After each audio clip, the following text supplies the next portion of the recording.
नमस्कार दोस्तों, स्वागत है आप सभी दर्शकों का एक बार फिर से वेदर अलर्ट इन्फॉर्मेशन में। इस वीडियो में हम बात करने वाले हैं देश के मौसम की। तो जैसा कि दोस्तों हमने आपको निम्न दबाव के क्षेत्र के बारे में बताया था कि इस सीज़न का पहला लो प्रेशर एरिया बंगाल की खाड़ी के उत्तरी पश्चिमी हिस्सों पर बनेगा और वो इस समय इनलैंड यानी आगे मूव करते हुए यहाँ पर उड़ीसा और साथ ही उससे सटे जो मध्य महाराष्ट्र के हिस्से हैं इन भागों पर आ पहुँचा है। इसकी वजह से क्या होगा कि जो देश के उत्तरी इलाके रहेंगे, उत्तर पूर्वी उत्तरी हिस्से साथ ही पूर्वी भारत के हिस्से, इन भागों पर बारिश बिल्कुल कम हो जाएगी और वहां पर बारिश होने की संभावना आज यानी 16 जुलाई को बेहद कम रहेगी। लगभग ना के बराबर इन भागों पर बारिश होगी, धूप निकली रहेगी। पर लेकिन जो मेन फैक्टर रहेगा कि जब भी कोई निम्न दबाव का क्षेत्र या फिर स्ट्रॉन्ग सिस्टम बनता है तो वो जो मानसून ट्रफ बनती है इस सीज़न में उसको नीचे खींच लेता है। और इस समय जो मानसून ट्रफ है वो गुजरात के हिस्सों से होती हुई मध्य महाराष्ट्र और इससे यहाँ से होते हुए ये निम्न दबाव के क्षेत्र के बीच से बंगाल की खाड़ी पर पहुँच रही है। सबसे अधिक जो वेदर एक्टिविटी आपको देखने को मिलती है वो मानसून ट्रफ और लो प्रेशर के आसपास ही होगी और इन्हीं भागों पर अगले 2 से 3 दिनों के दौरान दक्षिण पश्चिम मानसून भारी एक्टिविटी देगा। किन भागों पर ये बारिश होगी आइए जानते हैं। इस समय आप देख सकते हैं कि ये आज 16 जुलाई का मैप है जिसमें आप देख सकते हैं कि जो सबसे अधिक बारिश आपको दिखाई दे रही होगी वो पश्चिमी तटीय इलाकों पर होगी, जिनमें मुंबई से लेकर केरल तक कई स्थानों पर भीषण बारिश की संभावना आज रहेगी। और साथ ही साथ जो भारी बारिश यानी भारी जो गतिविधियाँ होंगी वे गुजरात, साथ ही मध्य महाराष्ट्र, विदर्भ, उड़ीसा और आंध्र प्रदेश इन भागों पर देखने को मिलेगी और यहाँ पर कई स्थानों पर मध्यम से भारी बारिश की संभावना आज रहेगी। दक्षिण पूर्वी राजस्थान के हिस्सों पर भी ये एक्टिविटी आपको देखने को मिलेगी और यहाँ भी हल्के से मध्यम बारिश के साथ कहीं कहीं पर भारी बौछारें भी कुछ समय के लिए गिर सकती है। इस निम्न दबाव के क्षेत्र की वजह से, क्योंकि यहाँ पर दक्षिण पश्चिमी हवाएं काफ़ी तेज़ी के साथ प्रभावी हुई है और साथ ही जो ऑफशोर ट्रफ बनती है पश्चिमी घाट पर वो भी प्रभावी हुई है, जिसकी वजह से आप देख सकते हैं कि जो दक्षिण भारत की आंतरिक हिस्से आते हैं इन भागों पर भी मॉइस्चर बढ़ेगा और आंतरिक कर्नाटक, तमिलनाडु पर भी कई स्थानों पर मध्यम बारिश आपको आज देखने को मिलेगी। वहीं इन जो भी ये मेन वेदर सिस्टम है ये सभी इस समय दक्षिण में आ गए हैं, जिसकी वजह से मॉइस्चर का फ्लो तो आप देख सकते हैं कि बंगाल की खाड़ी से एज ए फुटिल्स उत्तर भारत तक पहुंचेगा। पर लेकिन वहां पर ये जो नमी पहुंच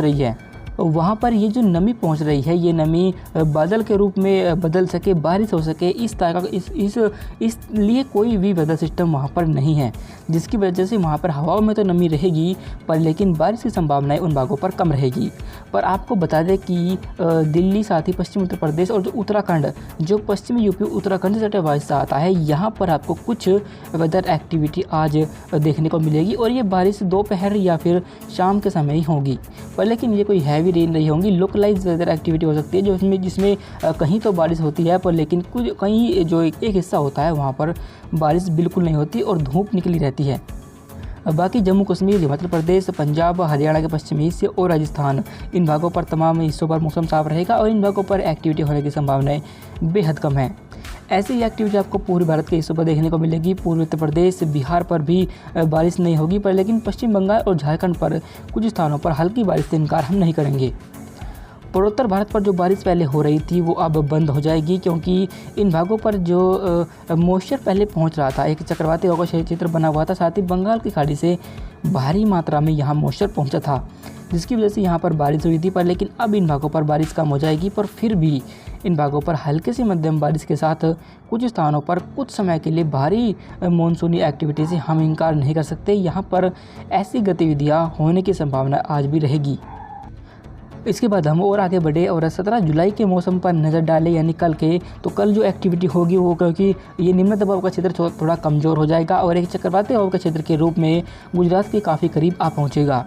जिसकी वजह से जो सबसे अधिक एक्टिविटी आपको कल भी देखने को मिलेगी उनमें मध्य महाराष्ट्र, विदर्भ, गुजरात और साथ ही मुंबई सहित पश्चिमी तटीय इलाकों पर भीषण बारिश की संभावनाएं कल भी रहेंगी। और कल भी इन भागों पर जो एक्टिविटी होगी वो लगभग 100 मिलीमीटर, 200 मिलीमीटर या फिर उससे कहीं कहीं पर उससे भी ज़्यादा बारिश की रिकॉर्ड की जा सकती है 24 घंटे के दौरान।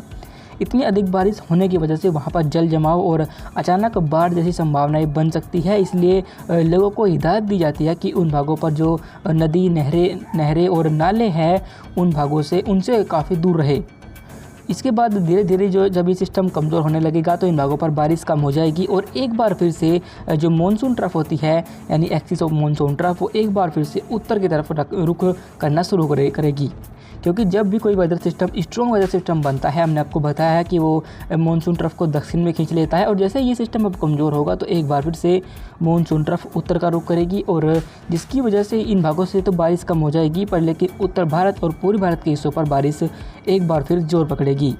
कल से इन भागों पर बारिश की गतिविधियाँ शुरू हो जाएंगी, जिनमें पश्चिम उत्तर प्रदेश, साथ ही फुटिल्स वाले इलाके उत्तर प्रदेश के, बिहार, झारखंड, पश्चिम बंगाल और उत्तराखंड, इन भागों पर हल्की बारिश कल शुरू हो जाएगी और कल शाम से इन भागों पर कहीं कहीं पर कुछ समय के लिए तेज़ बौछारें भी गिर सकती है। उसके बाद हम आपको बता दें कि 18 जुलाई के बाद जब मानसून ट्रफ इन भागों पर पहुंचेगी तो तब एक बार फिर से उत्तर भारत के हिस्सों पर भारी बारिश की संभावनाएं बन रही है और इस बार हमें उम्मीद है कि इन भागों पर एक साथ कई इलाकों पर भारी बारिश देखने को मिलेगी और इसके पीछे की वजह ये रहेगी कि एक नया सिस्टम बंगाल की खाड़ी पर 18 जुलाई के आसपास बनेगा, जो अपर एल्टीट्यूड पर मॉइस्चर वाली इन नमी वाली हवाओं को जो बंगाल की खाड़ी से पहुँचती है वो उत्तर भारत की तरफ पुश करेगा। साथ ही मानसून ट्रफ भी वहीं पर बनी रहेगी, जिसकी वजह से वहाँ पर अपर एल्टीट्यूड तक बादल बनेंगे और भारी बारिश की संभावना उन भागों पर अधिक रहेगी। फिलहाल कल जम्मू कश्मीर पर मौसम साफ रहेगा, पर लेकिन कहीं कहीं हल्की बारिश हो सकती है। पश्चिम पंजाब, हरियाणा के पश्चिमी हिस्से, साथ ही राजस्थान, इन भागों पर बारिश होने की संभावना कल कम रहेगी, पर लेकिन कहीं कहीं पर लोकलाइज वेदर एक्टिविटी हो सकती है। पूर्वोत्तर भारत पर पहुँचे तो पूर्वोत्तर भारत पर आप देखें कि यहाँ पर एक बार फिर से बारिश बढ़ना शुरू हो जाएगी, पर अभी भी इन भागों पर कोई भीषण बारिश की संभावना नहीं है, सिर्फ हल्के से मध्यम बारिश ही आपको देखने को मिलेगी।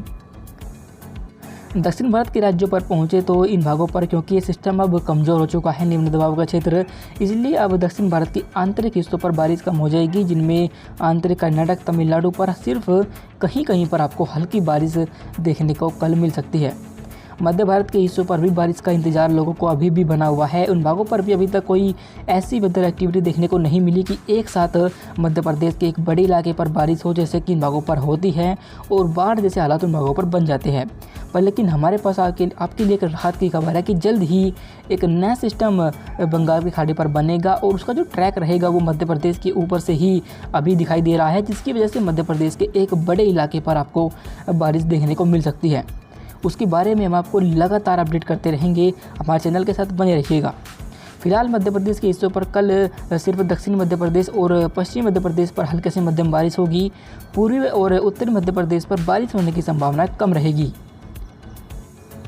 अभी फ़िलहाल के लिए वेदर अलर्ट इन्फॉर्मेशन में अभी के लिए बस इतना ही। वीडियो अच्छी लगी हो तो लाइक करें और मौसम के हर अपडेट के जानने के लिए यूट्यूब पर हमें ज़रूर सब्सक्राइब करें। धन्यवाद।